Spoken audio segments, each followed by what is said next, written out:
On duty में। आपका भी बहुत बहुत स्वागत है। आप कमिंग वैकेंसी पर सीधे आते हैं कि कमिंग वैकेंसी क्या है और क्या आने वाली है। बहुत बच्चों में निराशा है जिनका नहीं हुआ है। ये तो पहले से तय था कि 99% लोगों का नहीं होना है, क्योंकि सीट ही 1% था। तो इसमें बहुत ज़्यादा हतोत्साहित नहीं होना है, क्योंकि बहुत सारे ऐसे बच्चे हैं जिनका पिछली बार कुछ नंबर से नहीं हुआ, उनका इस बार फाइनल हो गया। तो वही बात है कि सफलता हर दिन नहीं मिलती, लेकिन एक दिन मिल जाती है। तो आप बहुत सारे ऐसे बच्चे हैं जिनको अभी लग रहा होगा कि शायद सरकारी नौकरी मेरा सपना ही रह जाएगा, नहीं हो पाएगा। तो जब आप साइकिल पहली बार चला रहे थे तो साइकिल चलाना आपके लिए सपना ही था, लेकिन आप जब चला लिए तो मजाक लगने लगा। तो वैसे ही जब आज आपके पास जॉब नहीं है तो शायद ये आपका सपना होगा, लेकिन एक दिन ऐसा आएगा जब ये आपके लिए मजाक बन जाएगा। तो सपना जब मजाक तब बनता है जब आप गिरते हैं। जब साइकिल चलाना आपका एक सपना होता है और वो मजाक, जब अभी आपको कोई कह दे साइकिल चला लोगे तो कहिएगा हो साइकिल चलाना ये तो बहुत आसान काम है। लेकिन वो मजाक कब बना? जब आप बहुत बार गिरे, बहुत बार चोट लगा, बहुत जगह घायल हुए, तब आपका साइकिल चलाना मजाक हो गया। नहीं तो ये एक दिन से पहले आपका ये सपना हुआ करता था।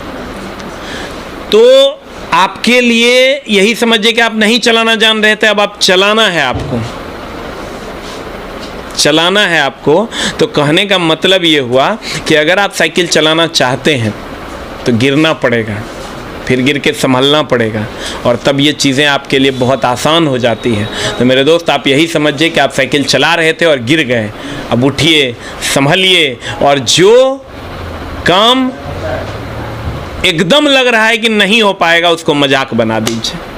लेकिन इसके लिए तो आपको उठना पड़ेगा। तो डर से आप साइकिल को अगर पहली बार में ही छोड़ देते तो आप साइकिल चलाना कभी नहीं सीख सकते थे। और समाज का क्या है? समाज आज वही समाज जो आप पे हंस रहा है, कल वही समाज आपका उदाहरण देने लगेगा। तो समाज के लोग बदलते रहते हैं। ये समाज बड़ी गंदी चीज़ है मेरे दोस्त। ये लोग बदलते रहते हैं, समय समय पर अपना स्टेटमेंट बदल देते हैं। इसलिए आप समाज के गंदे लोगों के साथ मत जाइए। आप ये समझिए कि जो आपसे ज़्यादा सफल है वो हमेशा आपकी इज्जत करेगा, और जो आपसे कम सफल है वो कभी आपकी इज्जत नहीं कर सकता। आप कभी अपने से ज़्यादा सफल वालों से मिलिए, वो आपकी बहुत ज़्यादा इज्जत करेंगे। लेकिन आप कभी अपने से कम सफल वालों के से मिलिए, आपकी वो एकदम इज्जत नहीं करेंगे। तो आपका ये फ़र्ज बनता है कि आप हमेशा अपने से ज़्यादा सफल वालों के साथ रहिए। वो आपकी रिस्पेक्ट भी करेंगे और आपको सही रास्ता भी दिखाएंगे। साइकिल चलाना सीखने की कोशिश कर रहे हैं तो गिरना तो तय है। इसलिए उठो, जागो और अपनी मंजिल की तरफ एक कदम बढ़ाओ। सर, बच्चे उठेंगे भी, जागेंगे भी सर, लेकिन सर कितनी वैकेंसियाँ आ रही है और किस क्षेत्र में आ रही है सर, इसके बारे में सर थोड़ा सा बताइए। देखिए, रात में भी प्राइम मिनिस्टर PMO ऑफिस से आ गया है कि 75,000 लोगों को शायद 22 तारीख को ज्वाइनिंग लेटर मिलना है सेंट्रल गवर्नमेंट की तरफ से। और ये 10 लाख मुहिम के बारे में उन्होंने चर्चा भी किया है कि 10 लाख पे जो त्वरित टीम बनी है उसके तहत वैकेंसियों को दिया जाएगा। तो आप ये समझिए कि जल्द ही आपको बहुत बड़ी बड़ी वैकेंसियाँ देखने को मिलेगी। ALP टेक्नीशियन जो एकदम मोस्ट अवेटेड वैकेंसी है वो मिल जाएगा, लेकिन उसकी तैयारी करने के लिए आपको कम से कम 10 महीने का समय चाहिए। और आप ये समझिए कि 2024 में चुनाव है तो 23 में 6 महीना पहले आचार संहिता लागू हो जाती है। तो आपके पास तो 7 से 8 महीना मुश्किल से बचा है। तो दिवाली छठ मना लीजिए आप, और छठ के बाद तुरंत इस पर आ जाइए आप कि हमको भैया हर हाल में ALP टेक्नीशियन की जॉब लेके निश्चिंत हो जानी है। नहीं तो फिर लोग जो हंस रहे हैं शायद वो हंसते ही ना रह जाएं।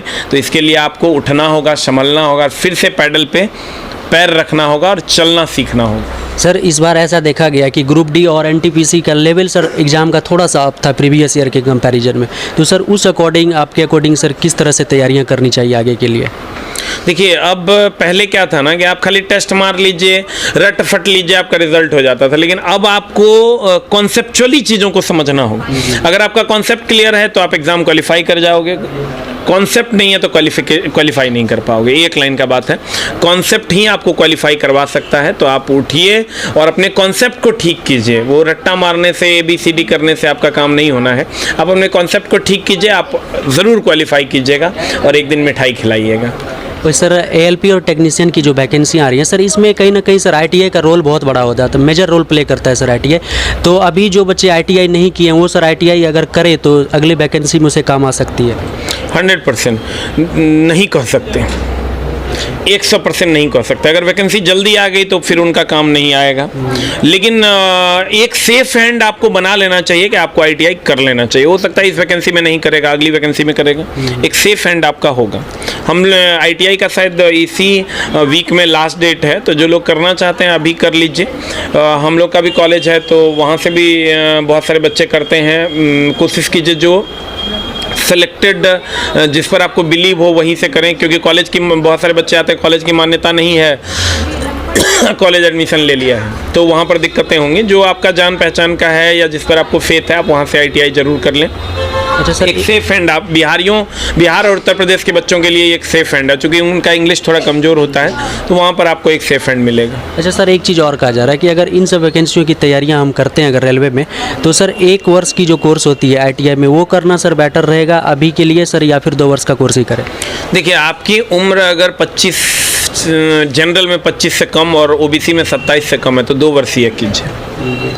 और अगर आप जनरल में हैं 25 पार आपकी उम्र है और OBC में है 27 पार उम्र है, उसी हिसाब से SC ST भी, तो आप फिर 1 वर्षीय कीजिए। क्योंकि 1 वर्षीय जो डीजल मैकेनिक है उस पर एक क्वेश्चन मार्क रहेगा कि क्या उसको ग्रुप डी में अलाउ करेगा कि नहीं करेगा। अच्छा, इसलिए कि ग्रुप डी का जो मामला है वो टेक्नीशियन का ही एक टाइप का काम है, और टेक्नीशियन डीजल मैकेनिक वालों को टेक्नीशियन में बहुत कम सीट मिलता है, तो यहाँ पर एक दिक्कत आ सकती है। तो इसलिए आप 2 वर्षीय करें तो ज़्यादा बेहतर है। सर अभी आप सर कोई बैच लेकर आ रहे हैं LP टेक्नीशियन की, क्योंकि सर वैकेंसियां तो आगे आने वाली है, लेकिन उससे पहले कहीं ना कहीं आपने बोला कि सर 10 और 12 महीने पहले तैयारी जो शुरू करनी पड़ती है, उसके लिए सर SK झा सर का कोई बैच आ रहा है? ये बैच का हम ऐसे प्रमोशन नहीं करते हैं, हम बैच जिसको लेना होता है वो आके पढ़ लेता है। लेकिन चूंकि हमारा ये बिज़नेस है, हमारा ये धंधा है, तो बोलना पड़ता है। आप अगर पूछें हैं तो बोल देंगे तो मेरा भी फ़ायदा हो जाएगा, बच्चे आ जाएंगे पढ़ने के लिए। लेकिन हम ऐसे ये प्रमोशन नहीं करते हैं। जिनको भी सर बैच की इंक्वायरी करनी हो वो हमारे चैनल को विजिट करेंगे तो वहाँ सारा इन्फॉर्मेशन आपको मिल जाएगा। Okay sir, thank you sir, thank you so much कि आपने इतना महत्वपूर्ण समय। बहुत बहुत धन्यवाद।